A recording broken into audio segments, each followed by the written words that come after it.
Believe it or not, the NFL trade deadline is officially 2 weeks away, and we talk about some early trade targets for the Baltimore Ravens offensively and defensively coming up next year on Locked On Ravens. You are Locked On Ravens, your daily Baltimore Ravens podcast, part of the Locked On Podcast Network, your team every day.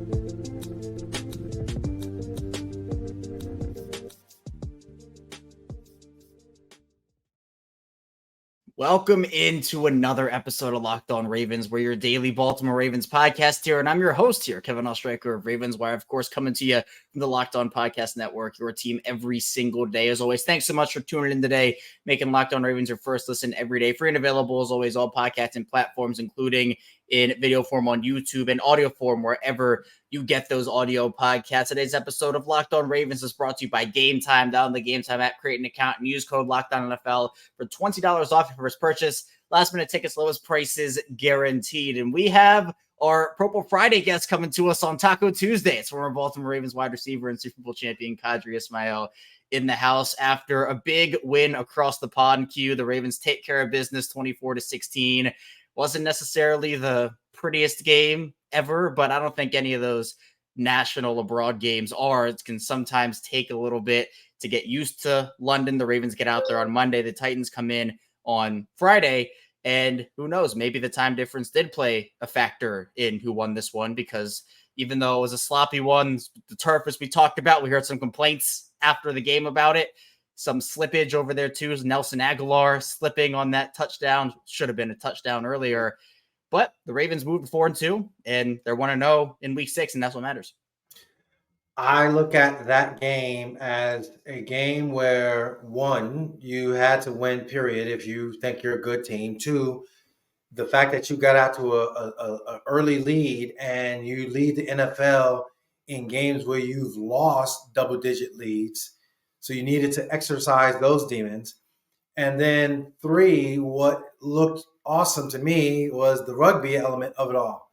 Like, they were just snatching the ball out of the air. So, you know, the rugby play kind of came in as an advantage to the ball club, and in Tuck we trust. I mean, I guess they were like, hey, we know that the England fans, they love them some football, as in football, soccer, and this would be great to see them kicking. And so, hallelujah, some field goals to make it a jolly good day, a victory. It's all I look at and say, let's go. So we can go ahead and break it down and chop it up now, but at the same time, I like the fact that this Ravens ball club was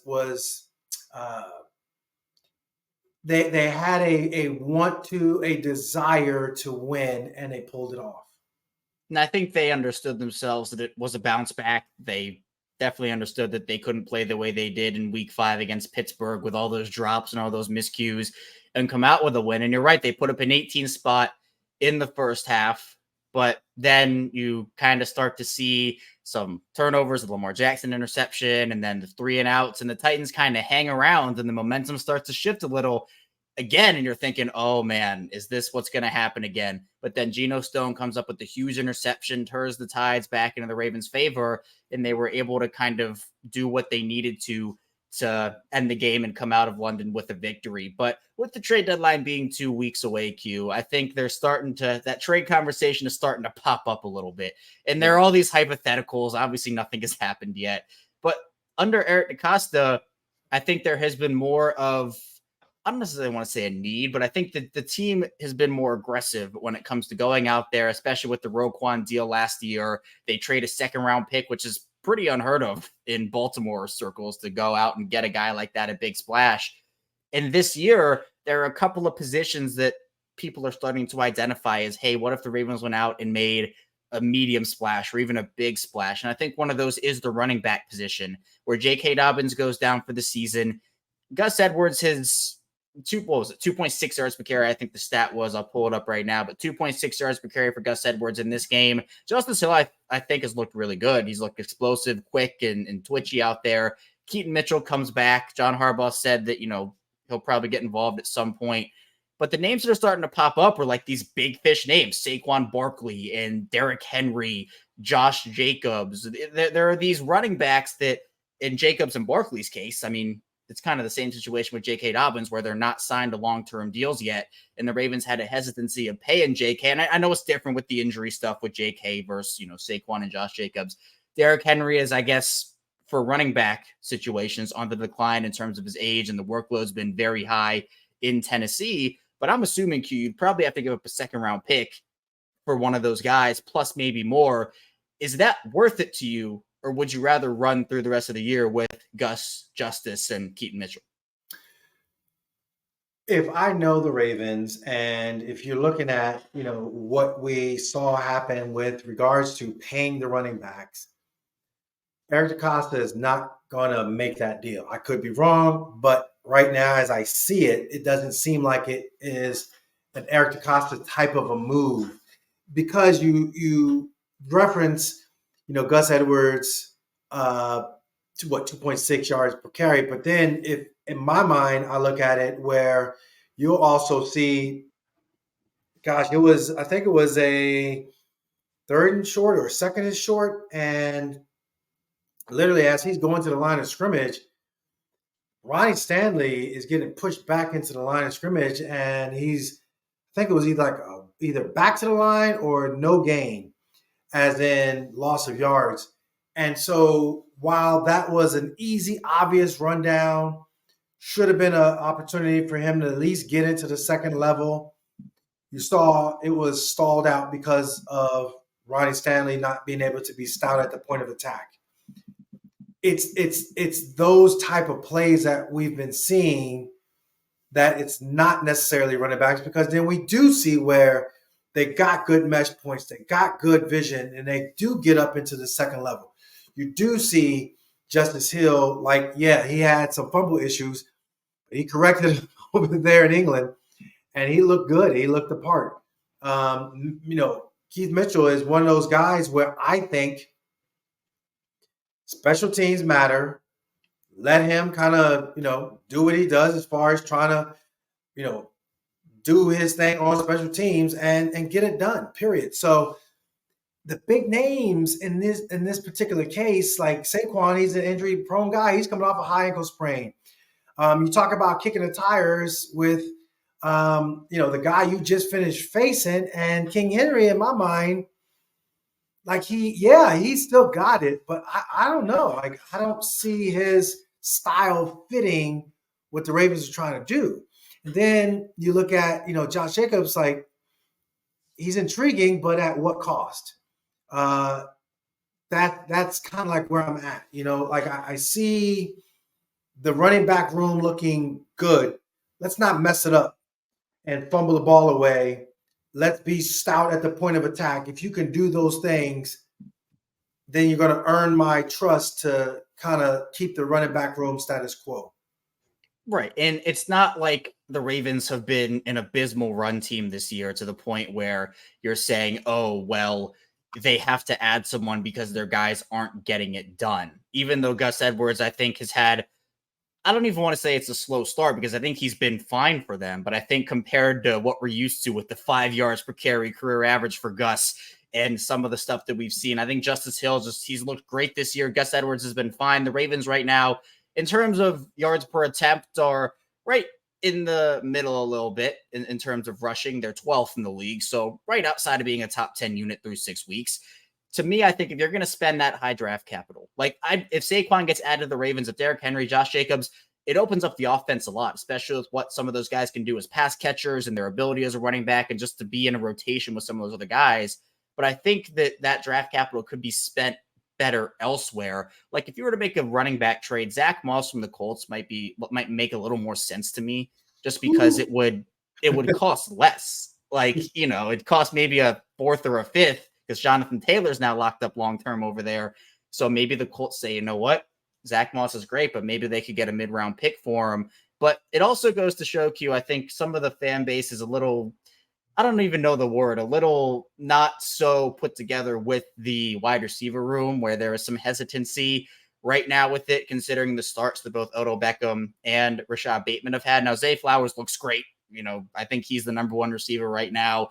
There have been calls for Davante Adams and Jerry Jeudy and some of these other wide receivers that could be on the market, could not be. Now, Adams would be a huge swing. That would be a deal you probably have to include Rashad Bateman in, plus maybe another first rounder at that, plus maybe more.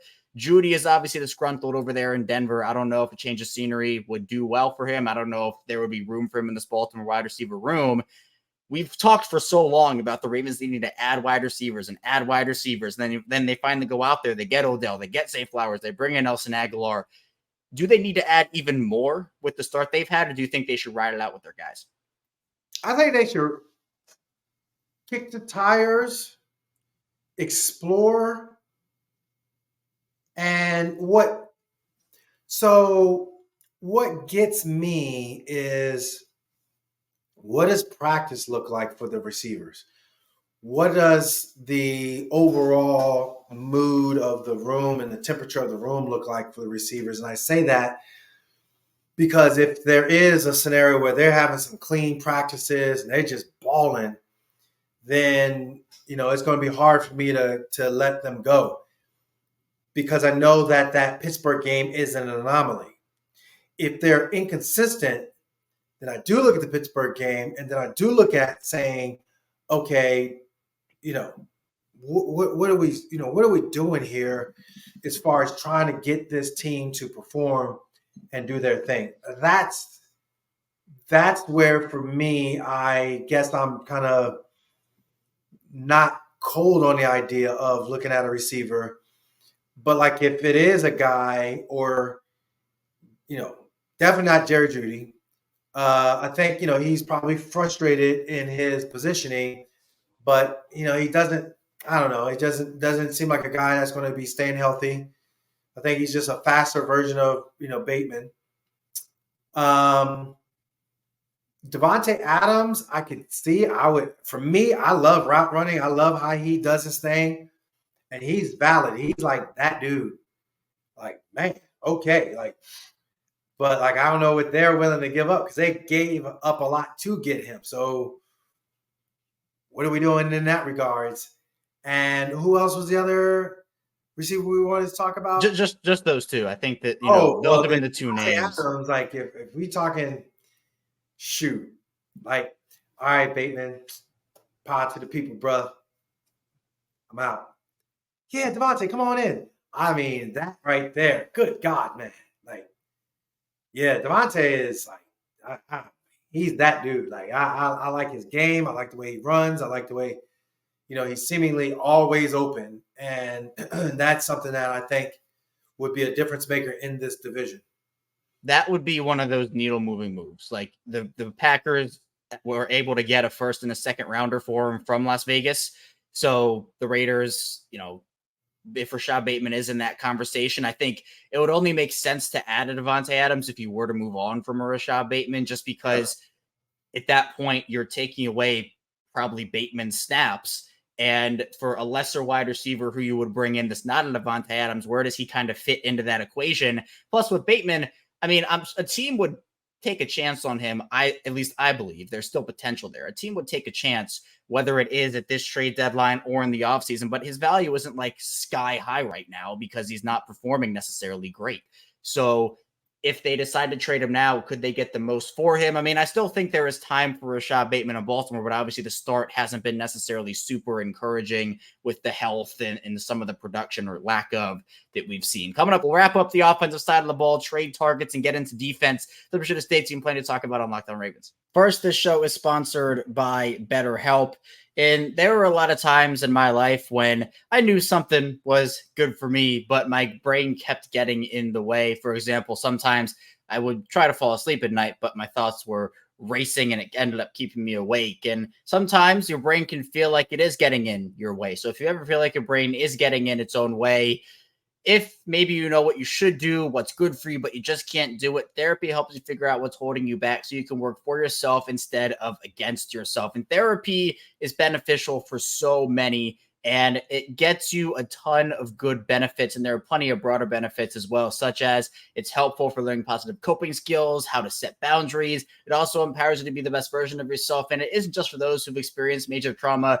It's for everyone. So if you're thinking of starting therapy, give BetterHelp a try. It's entirely online, designed to be convenient, flexible, and suited to your schedule. Just fill out a brief questionnaire to get matched with a licensed therapist and switch therapists anytime for no additional charge. Make your brain your friend with BetterHelp. Visit BetterHelp.com/lockedon today to get 10% off your first month. That's BetterHelp, HELP.com/lockedon. And this episode is brought to you by DoorDash. And if you're watching the Ravens game, whenever the clock stops, maybe 2-minute warning, it's halftime, that's time to order in with DoorDash. And you shouldn't root for the Ravens on an empty stomach too. Trust me, they not great to root for on an empty stomach, especially with how crazy their games can be. You can order on DoorDash and save on football, watch party favorites. And there are a ton of foods that I like to get from DoorDash: pizza, wings, soda, burgers.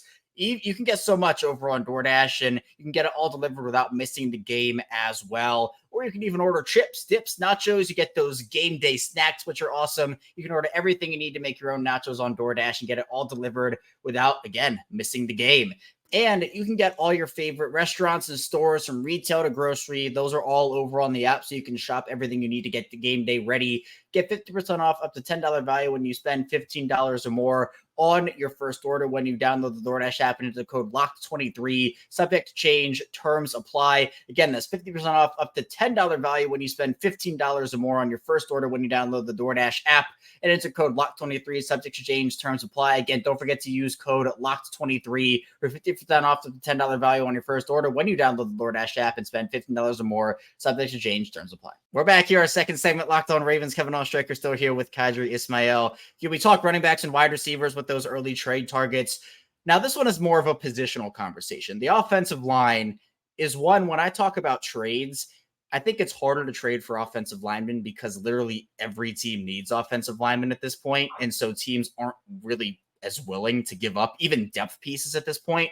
But you mentioned Ronnie Stanley getting blown off the ball a little bit. They've had some issues with consistent 5-man pass protections, even when the opposing defense is rushing just 4 or 5, not even blitzing. Now, I'm not saying they need to go out there and make a splash move and replace a Ronnie Stanley or a Tyler Linderbaum or Kevin Zeitler or anything like that. But I think the one that a lot of people are honing in on is left guard, where John Simpson is right now. And look, all things considered, I think John Simpson has played above where people expected him to be, coming in as a pretty unknown free agent signing over there, second round pick over in Las Vegas. But if the Ravens were to have an opportunity to give up some high level draft capital to shore up that left guard position and maybe upgrade from a John Simpson, would that maybe be the move you make? No, because what you just said, it was, Eric DaCosta and John Harbaugh mentioning how they appreciated the depth of their O-line. Yes, we know that Ronnie Stanley needs to play better. He's practicing full last week. He's practicing full the London trip. Those are good signs and all. Morgan Moses had the shoulder, snapped his 134-game start streak. But they have this depth and this camaraderie that it's just highly unusual to, get guys traded. Maybe you pick somebody up from another practice squad, but you better know something then in that regards. I think, it's not ride or die with the guys, but at the same time, it certainly isn't.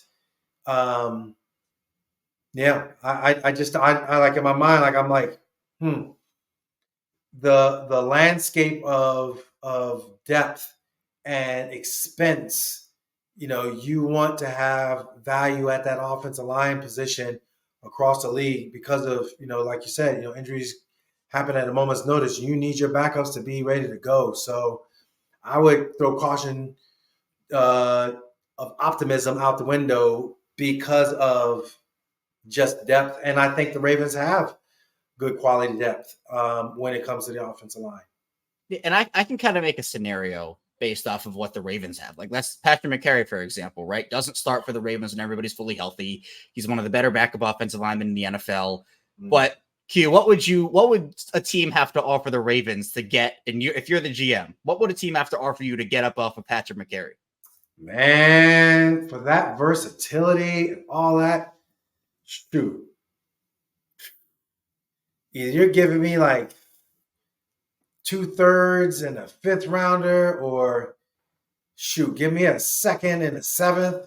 Like, you give me something, because now I'm looking around the locker room and I'm like, guys are gonna be like, wait a minute, are we committed to winning this year or what? Because, like, again, that's some depth right there, bro. That's a great player. You don't give up good players like that just because. So you better give me something.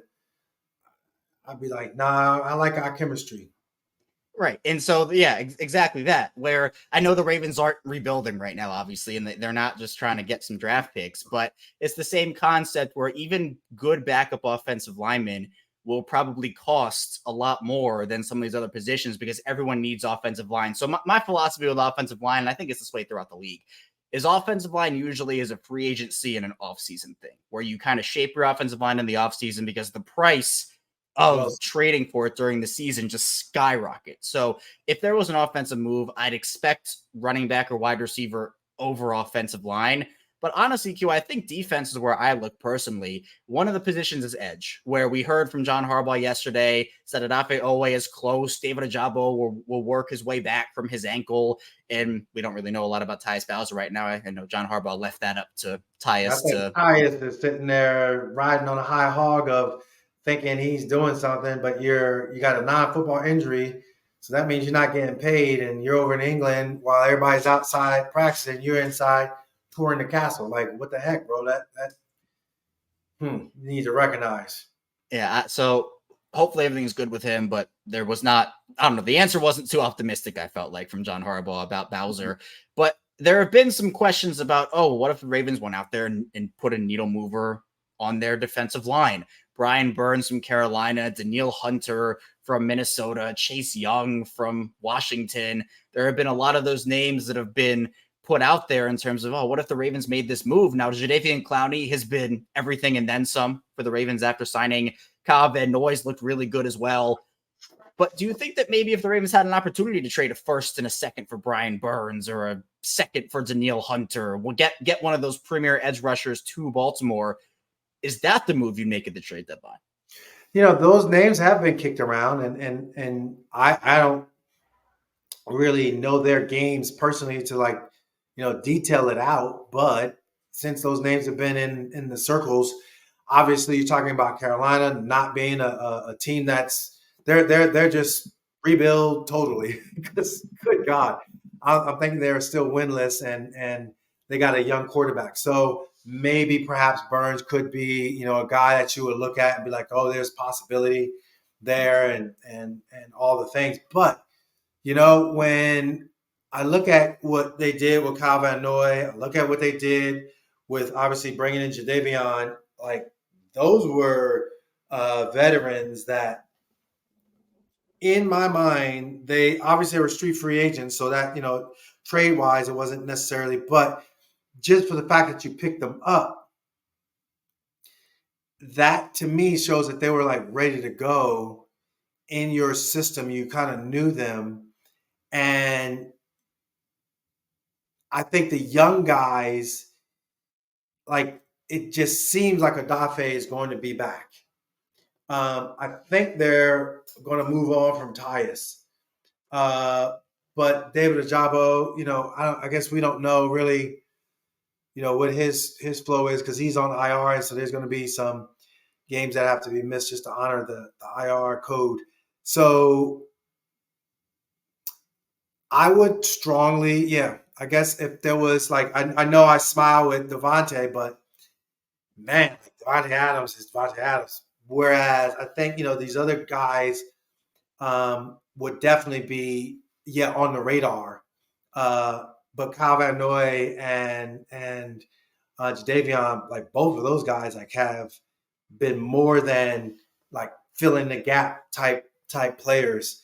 And if it is a scenario where you feel like Odafe is okay, cool, we'll bring him back out there. We got our rotation, we got the veterans helping out the youngin. But if not, then I think try to figure out a move in which you can trade for Burns. And I think I mean, obviously a Burns move would be on a lot higher of a scale than this, but last year the Ravens kept on adding and getting guys back to their pass rush room for the first couple months of the year. I mean, Tyus Bowser came back right at the beginning-ish, middle part of the year. They signed Jason Pierre-Paul, and it's kind of been the same thing here where guys have been in and out, but they bring in Kyle Van Noy. Clowney was added late. If they were to make a move at edge, I just think it opens up so much positional versatility for you, especially if you can get a guy that can play both inside and out like a Clowney can. Van Noy gives you the versatility as well. So I think an edge rusher would be a solid option for him. But in the third segment, we'll be wrapping up the trade talk with another defensive position that could make an impact for the Ravens, plus diving into Ravens and Titans takeaways from week 6. Don't go anywhere. Still a lot to talk about on Locked On Ravens. First, this episode is brought to you by Gametime, and I have had plenty of frustrating ticket buying experiences in my lifetime. Sometimes I wasn't really sure if the seats were good. I couldn't find last-minute tickets other times, and plus there just weren't any good deals when I was looking also. But you shouldn't have to worry about all that when you're buying tickets to your next big event. Gametime is the fast and easy way to buy tickets for all the sports, music, comedy, and theater events near you. And they have awesome last-minute ticket deals, all in prices, views from your seat, and their best price guarantee. Gametime actually takes the guesswork out of buying tickets, which is so good. And the Gametime app is really easy to use as well in the Baltimore area. Again, unfortunately, no Orioles games left. Baltimore gets eliminated in the playoffs, but the Ravens come back home to play the Lions at M&T Bank Stadium. Plus, there are plenty of concerts in the area as well. And the Gametime app experience, again, super easy to use. They have last-minute tickets over there, flash deals, zone deals as well. It's easy to find and buy tickets for every kind of event in your area. You have views from all seats in the venue as well, as you can see where you're sitting. Plus, they have a lowest price guarantee, event cancellation protection, job loss protection, and more. And Gametime is the only ticketing app that gives you complete peace of mind with your purchase. You can, again, see the views from your seat before you actually buy it, so you know exactly what to expect when you arrive. And you can buy tickets in seconds with just 2 taps. And Gametime is obsessed with finding ways to help you save money on tickets. Gametime has deals and tickets right to the start of the event and even an hour after it starts. It's the place to find last-minute seats. And with zone deals, you pick the section and Gametime picks the seats for an average of 18% savings. So plenty of savings over on Gametime. And the Gametime guarantee means you'll always get the best price if you find tickets to the same section and row for less. Gametime will get you 110% of that difference. Take the guesswork out of buying tickets with a Gametime. Download the Gametime app, create an account, and use code LOCKEDONNFL for $20 off your first purchase. Terms apply. Again, create an account and redeem code LOCKEDONNFL, LOCKEDONNFL for $20 off. Download Gametime today. Last minute tickets, lowest price guarantee. We are back rounding out Locked On Ravens with Qadry Ismail. I am Kevin Ostreicher and Q. Edge rusher is a big one for defense if the Ravens were to make a big splash, but cornerback to me is another one where I'm intrigued about it because you have Marlon there, and when Marlon's 100%, you know what he gives you. One of the best corners in the league. But outside of that, both short and long term, there are some questions. Now, Brandon Stevens, I think, has played very good this season, surpassed many expectations. You're getting good contributions out of Ronald Darby. Rock Yastine's had some moments, but has honestly gotten a lot less run than I thought he would when he was signed. But for me, trade both of them. Yeah, there was that conversation, right? We had that. Should they bring back Marcus and bring in Rock Yastine? And now neither of them are really playing with Marcus over in Las Vegas and Rock Yastine not really being a factor for him. But there are some corner names that are intriguing. I think the big name is Patrick Surtain from the Broncos. Now, I know Denver has made it clear that we're not going to move him, but obviously that has been said by teams before, and then a guy gets moved. So maybe if the Ravens were to make a big splash, that would be it. It would probably cost a first round plus to go get him, but to have Humphrey and Surtain in the same defensive backfield starting opposite of each other, that'd be pretty good. Jair Alexander is my dream target, but that's not happening. I don't think the Packers don't really have a reason to trade him, especially with Jordan Love showing potential as the quarterback for that offense. But Rasul Douglas is an option, is a lesser Green Bay corner that could make some sense there. I think secondary's been one of those things, especially with all the injuries they've gone through with Marlon and Marcus Williams and everything they've been through there. Corners in need still, but I think the guys have stepped up enough where it's not as big of a need anymore. But is it still at least a big enough one for you to say, hey, they should at least look at some guys to bring in? Yeah, absolutely. And again, if I look back at the receiver position, we talked about Adams and man, you get Patrick Surtain, you will have me all ears. I think that, of all the teams, yes, Jordan Love is kind of like keeping things together, and there's potential there in Green Bay, but I think that it's a dumpster fire over in Denver, and I think it would be awesome to figure out a creative way to get a young corner like Patrick Surtain. Good God, man. Like that would, I think that would be solid and valid. I think it would be a good room when it comes to just the overall confidence boost, that you see in that room. Because they're playing together and all that. But talent-wise, man, shoot. You go ahead, give me Patrick Surtain. Now I'm ready to face Denver. I'm sorry, excuse me, the Bengals. I'm ready to face, rematch of Pittsburgh, and let them have their full complementary guys. I think this would be the trade to do over Burns, over Adams. This would make the most sense, even over Moss. I mean, I know Moss is explosive running back, but all the names that we mentioned tonight, that would be my target. If I was Eric, I'm like, yo, like we get him, we're going to the Super Bowl. I think he would be that much of an impact player because defensively, if you could hold off the back end, now you got rushers going up against any quarterback. I like what I'm seeing. And you got, two best middle linebackers doing their thing. My goodness, let the offense be the offense. So that would be the big splash. I like his game. Could you imagine big four in that secondary of Marlon Humphrey, Pat Surtain, Marcus Williams, and Kyle Hamilton? Plus you have Geno Stone and you have Brandon Stevens and the other contributions that you're getting. I mean, I think that would solve a lot of, the Ravens don't have what if Marlon goes down again and you have to go back to what you were working with?